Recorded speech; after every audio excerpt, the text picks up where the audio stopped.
Hi, welcome back to Guessagaingaming. So today we're back in Watch Dogs Legion. We're in a very nice ornate pub. There's lots of pubs like this, not just in central London, but in London in general.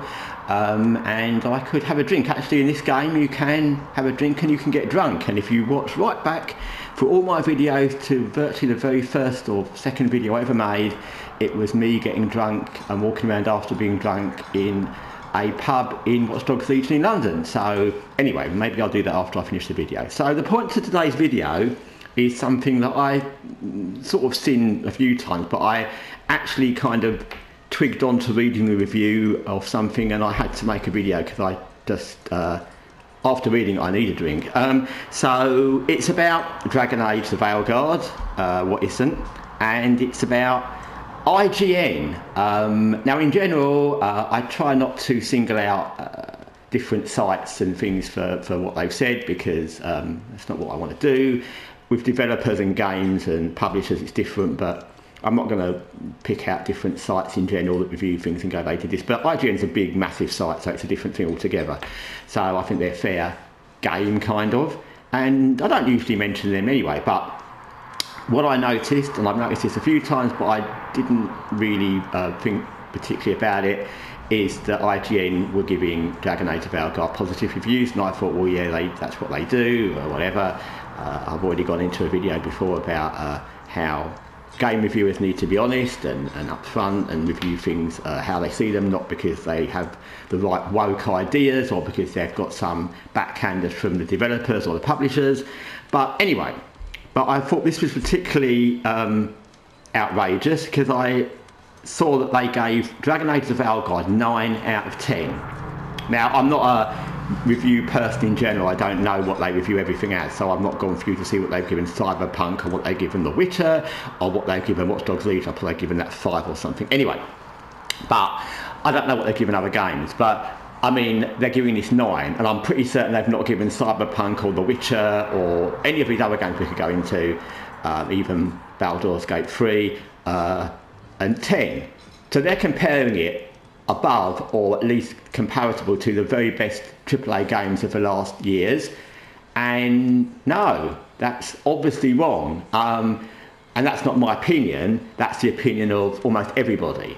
So you can have an opinion if you just like a game, like I like Watch Dogs Legion, and it might not get a good review from a site, and I wouldn't then say, oh my god, they're reviewing it badly, I really like this game. I could argue why it deserves more respect and why I think there's things about it that are overlooked, but okay, that's different. I'm not saying this is at the same level as Cyberpunk or The Witcher in lots of open world developments and but when you're talking about a AAA game and you're reviewing it for a site, that's a different thing from how you feel about playing a game. And the fact that IGN, which is a game, that's their point, they're a game review site, they're not a person enjoying a game and they can enjoy anything they want, that's their prerogative. But they're not a person enjoying a game, they're a person doing a review for other people who are obviously also aware of the outside world and what goes on and what's being said about this game. So I would say to give it anything above half, like 5 or 6 would be pushing it, but to give it a 9 is embarrassing because that's lying.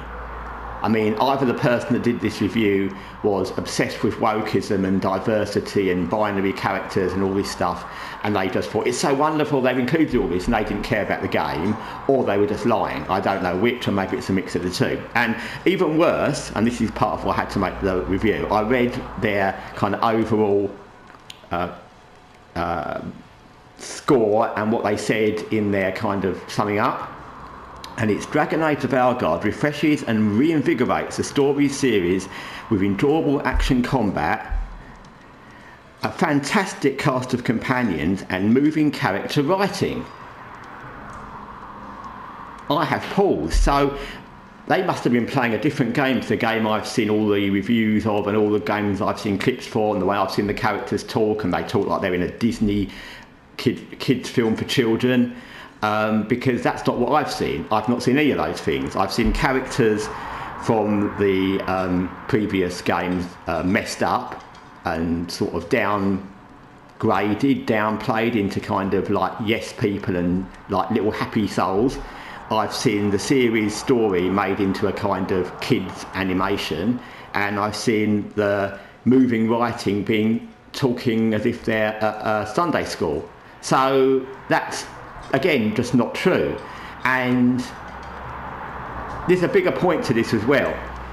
It's bad enough when developers and publishers sell games, make games and lie, which they do, and they say this is going to be this is the trailer, and it's not the real trailer, it's just a trailer they've made to sell the game, or they say a game's going to have this or that and it doesn't, etc, etc, etc. We've gone into that before. That's bad enough. But a game review site isn't that at all.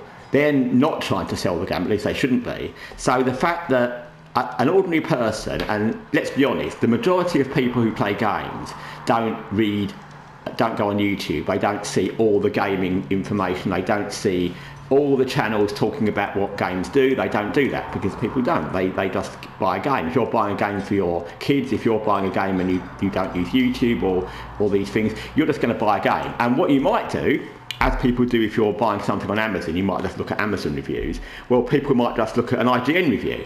So the only review they're going to have is this review talking about how amazing it is. That's the word, amazing. That's the headline, amazing. And fantastic and enjoyable combat and moving writing. That's the only thing they're going to get from that. And for example, if I'd not seen any of these other reviews about the game or some of the gameplay, and I played Inquisition, which I really enjoyed, and I saw this without knowing, I would think, oh my god, that sounds like exactly what I wanted after Inquisition. I can't wait to run out and buy that. And you're talking about an awful lot of money. So that's almost a scam to encourage people to buy something that is generally negatively reviewed on all sites other than by the major reviewers, and call it amazing and virtually score it as if it's the best game in the last 5 or 10 years, and which will encourage people to buy it because some people won't know about all the other things that have been said about it. That's criminal in my mind. That's bordering on criminal, because if one person reads that and waste their money on a game, and especially if you buy it from not Steam, PlayStation Store, or you buy a physical copy, you can't get your money back. So that's criminal. That amounts to criminal. You're misleading people either because you want them to buy a woke game because you like the woke game, or because you've got some backhanders from the game developers or EA or whoever it might be.